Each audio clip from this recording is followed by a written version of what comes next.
आज हम लोग पढ़ेंगे बाइनरी सर्च ट्री।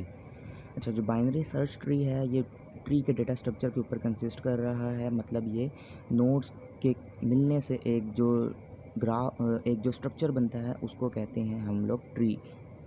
और ट्री की ख़ास बात ये, बाइनरी सर्च ट्री की ख़ास बात ये है, इसके अंदर मैक्सिमम नोड्स जो होते हैं ना वो 2 ही होते हैं हमारे पास। 2 से ज़्यादा नोड्स नहीं हो सकते हमारे पास। मतलब फॉर एग्ज़ाम्पल हमारे पास अगर एक नोड है, पेरेंट नोड है, उससे अगर आगे चाइल्ड निकलेंगे तो वो 2 से ज़्यादा नहीं हो सकते, सिर्फ वो 2 ही होंगे। 2 हो सकते हैं या 2 से कम भी हो सकते हैं, लेकिन 2 से ज़्यादा नहीं हो सकते। 2 का इससे ज़्यादा नहीं हो सकते।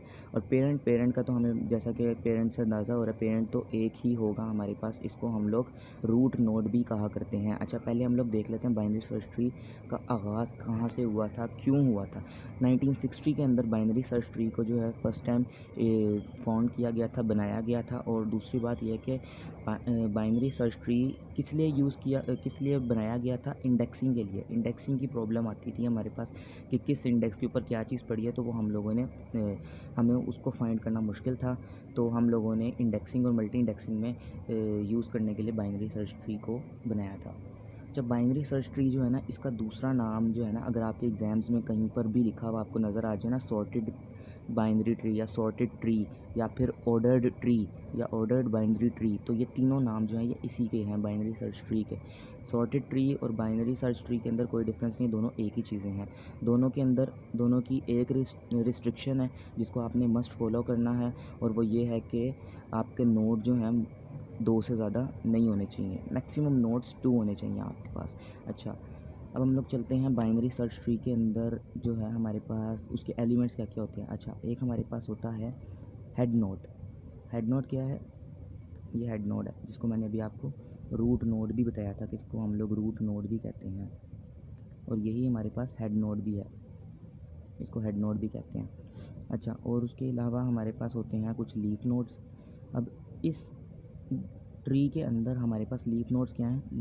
वैसे आपको मैं बताऊं, लास्ट नोड्स जो होते हैं ना उनको लीफ नोड्स कहा जाता है, जिसके ऊपर आपका ट्री जो है टर्मिनेट हो रहा होता है, जिसके आगे ऑफस्प्रिंग्स नहीं होते। ऑफस्प्रिंग्स का क्या मतलब है? उसके आगे चाइल्ड्स नहीं होते, उसको हम लोग लीफ नोड्स कहते हैं। वो इसके आगे कोई पेरेंट मौजूद नहीं है, मतलब ये आगे किसी का पेरेंट नहीं है, इसके आगे कोई चाइल्ड मौजूद नहीं है, इस वजह से इसको लीफ नोड्स कहा गया है। तो ये हमारे पास लीफ नोड्स हैं, आ गए हैं। इसके अंदर हेड होता है, लीफ नोड्स होते हैं, और इसके अलावा ये जो लिंक बन रहा है बीच में, इसको हम लोग क्या कहते हैं? इसको हम लोग कहते हैं एजेस। मैंने आपको पीछे जो एल्गोरिदम्स कुछ करवाए हैं, प्रिम्स एल्गोरिदम और क्रुस्कल एल्गोरिदम, उनके अंदर भी मैंने आपको बताया था कि इसको हम लोग एजेस कहते हैं। और ये हमारे पास जो गोल सर्कल में होता है उसको हम लोग वर्टेक्स कहते हैं, और ये हमारे पास एज होता है। और जैसा कि मैं आप लोगों को बता चुका हूँ कि लास्ट लेवल ऑफ नोड को हम लोग क्या कहते हैं? Leaf node. अच्छा, मैक्सिमम 2 होने चाहिए हमारे पास, इसकी हम लोग डिस्कशन कर चुके हैं। हमारे पास मैक्सिमम चाइल्ड कितने होने चाहिए? एक नोड से 2 होने चाहिए। अच्छा, अब हम लोग देख लेते हैं हमारा बाइनरी सर्च ट्री जो है ना वो एक होता किस तरह है। हम लोग उसको मज़ीद जो है ना उससे ड्राइव करते हैं चीज़ें। फॉर एग्ज़ाम्पल मैंने एग्ज़ाम्पल के तौर पर जो है ना यहाँ पर एक बाइनरी सर्च ट्री ले लिया है। अब इसके अंदर आपको ये पता किस तरह चल रहा है कि बाइनरी सर्च ट्री, या मुझे इस तरीके से पता चल रहा है बाइनरी सर्च ट्री, क्योंकि इसके अंदर मैक्सिमम नोड जो ड्राइव हो रहे हैं ना किसी पेरेंट नोड से, वो 2 हैं। या तो 1 भी हो सकता है, 2 भी हो सकता है, लेकिन 2 से ज़्यादा नहीं हो सकते।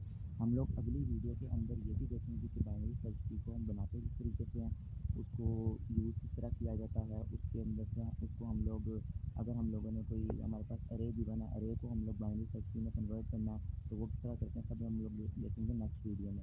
उसका मैं आपको लिंक भी दे दूँगा डिस्क्रिप्शन के अंदर। तो अभी हम लोग इसके ऊपर देखते हैं बाइनरी सर्च ट्री होता क्या है, हम लोग इसकी डिटेल जानना चाह रहे हैं। फॉर एग्जांपल अगर हमारे पास रूट नोड है ना, तो रूट नोड को मैंने फाइंड करना है, तो मैं उसका फॉर्मूला आपको बताऊंगा। तो क्या फॉर्मूला आप ऐसा लगा सकते हो कि बाइनरी सर्च ट्री का आपको रूट नोड पता चल जाए। फॉर एग्जांपल आपके पास एक अरे गिवन है, अरे हमारे पास यहाँ पर गिवन है फॉर एग्जांपल 5 6 7 8 की। अब इसके एलिमेंट्स के थ्रू मुझे एक पहले बाइनरी सर्च ट्री बनाना पड़ेगा, फिर उसके बाद मुझे किस तरह पता चलेगा कि मेरे रूट नोड है ना, तो और रूट नोड और लीफ नोड के दरमियान कितना डिस्टेंस है। इसके लिए हम लोग अभी तो मैं आपको जंगल छोटा सा मैंने दिखाया तो छोटा सा तो बना के आप फ़ौरन सॉल्व कर सकते हो, लेकिन जब बात आती है ना बड़े बड़े बाइनरी सर्च ट्री की, तो उस वक्त बंदे को फिर जब नोड्स हमारे ज़्यादा हो जाते हैं तो फिर हम लोगों को फॉर्मूलाज यूज़ करने पड़ते हैं, एफिशिएंट हो जाता है। तो हम लोग अब देख लेते हैं यहाँ पर जैसे कि मैं आपको बता चुका हूँ, ये हमारा रूट नोड है और ये हमारे पास लीफ नोड है। मैक्सिमम चाइल्ड 2 है, ये भी हम लोग डिस्कस कर चुके हैं। अच्छा, लीफ नोड के ऊपर आप लोगों ने निकालना है कि आपको इसके कितने नोड मौजूद हैं। आपने ये पता लगाना है कि लीफ लेवल के ऊपर कितने नोड्स मौजूद हैं इसके ऊपर। तो इसका फॉर्मूला जो है आपके पास मौजूद है, इसको हम लोग स्विच कर देंगे। अच्छा, अब नेक्स्ट हम लोगों के पास मुझे चीज़ मौजूद है ना, वो ये है कि हम लोगों ने पता लगाना है कि हमारे पास हर लेवल के ऊपर कितने नोड्स आते हैं। अच्छा, अभी हम लोग बात कर लेते हैं कि हमारे पास लेवल्स क्या होते हैं। हमारे पास ट्री मौजूद है, ट्री के अंदर हमारे पास कुछ लेवल्स होते हैं, जिस तरीके से ये लेवल 0 दिया गया। अब ये लेवल इसको 0 क्यों कहा गया, क्योंकि मैंने आपको जैसे पहले बताया कि यहाँ पर इंडेक्सिंग हो रही होती है। जिस तरह अरे में हमारे पास इंडेक्सिंग होती थी तो हम लोग 0 इंडेक्स फर्स्ट एज्यूम करते थे, फिर उसके बाद फर्स्ट इंडेक्स आता था, फिर सेकंड इंडेक्स। सिमिलरली यहाँ पर भी जो है 0 इंडेक्स है, फिर 1 इंडेक्स, फिर 2, फिर 3, फिर सो ऑन सो फोर्थ। आपको मिसाल देता हूँ कि ट्री का जो फर्स्ट नोड है उसको लेवल 0 क्यों कहा जाता है। फॉर एग्ज़ाम्पल हमारे पास एक बिल्डिंग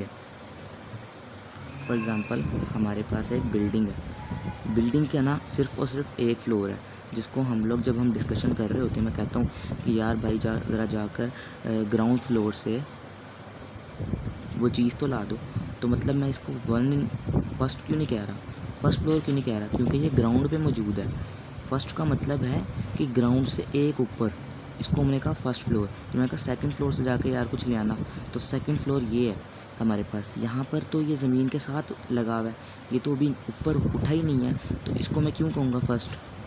ये मेरा क्यों फर्स्ट लेवल है, या मेरा ये फर्स्ट फ्लोर थोड़ी है, ये तो मेरा ग्राउंड फ्लोर है। ये मेरा फर्स्ट फ्लोर होगा जो कि ज़मीन से थोड़ा एक फ्लोर ऊपर मौजूद है।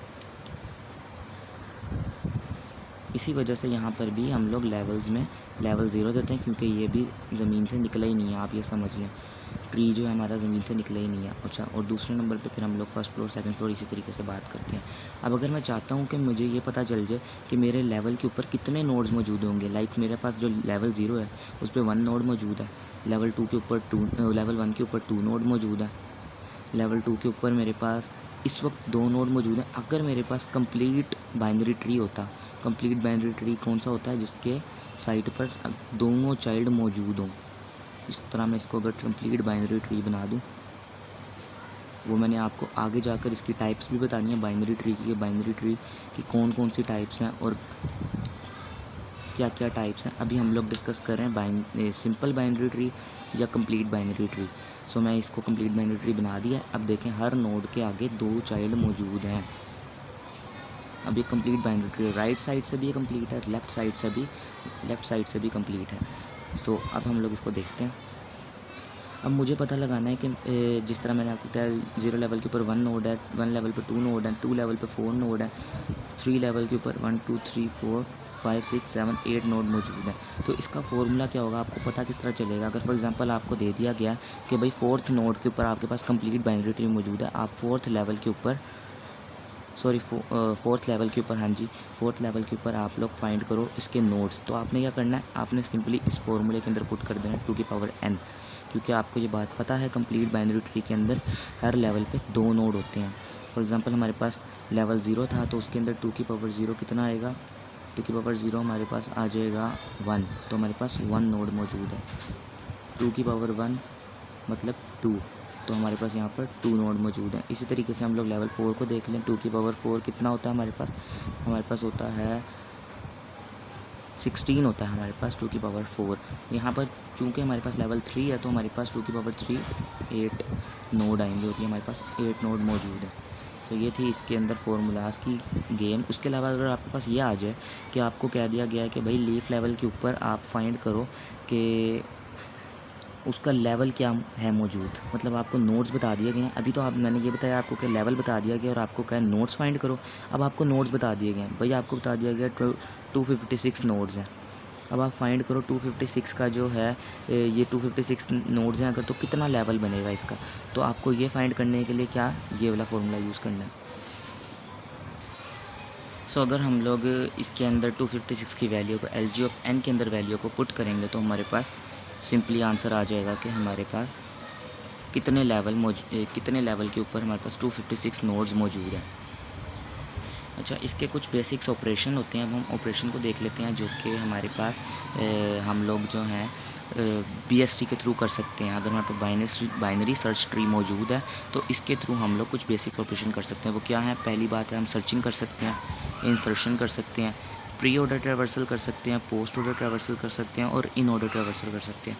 ये तीनों टेक्निक्स हैं, इन तीनों को भी हम लोग जो है ना नेक्स्ट वीडियो के अंदर इनके ऊपर भी बात करेंगे। अब तक के लिए इतने, till then take care, bye bye.